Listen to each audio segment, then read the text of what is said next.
এটা হচ্ছে মাগুরার মেয়েদের পছন্দের ফুচকা, যে ফুচকার কথা প্রতিটি মেয়ের মুখে মুখে।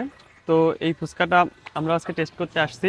মূলত দোকানে ভিডিও করার কোনো অনুমতি নেই, এই জন্য পাশে আমরা ভিডিও করতেছি, আর বানানোটাও দেখাইতে পারি নাই। আমি যেটা নিয়েছি এটার দাম হচ্ছে 100 টাকা, আর এখানে টোটাল 14 পিস মতো আছে, আর এটা হচ্ছে টপ। এর উপর কোনো ফুচকার দাম নেই, এটাই টপ সর্বোচ্চ। তো আমরা একটা খেয়ে দেখি কেমন লাগে।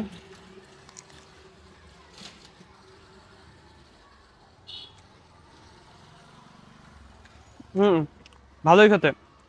কাকা এই জায়গা হচ্ছে দেশি ফুচকাটা দিয়েছে, উপরে দিয়েছে টমেটো সস, ডিম, ধনিয়া পাতা, শসা আর বিট লবণ।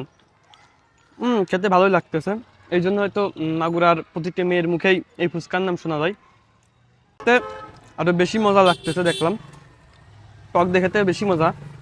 তো এটা কোন জায়গা হয়তো আপনারা অনেকেই বুঝে গেছেন। এটা মূলত হচ্ছে মাগুরা 1 নাম্বার স্কুলের সামনে যে দোকানটা, ওই দোকানটাই। এখানে আবার প্রতিদিন আসলে পাওয়া যায় না, সরকারি ছুটি, যেমন শুক্র শনিবারে আসলে কখনোই পাবেন না, কারণ ওই দিন দোকান বন্ধ থাকে।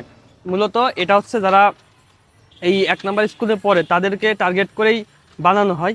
কিন্তু বর্তমানে এতটাই পপুলার হয়েছে যে মাগুরার সবার মুখে এই ফুচকার কথা।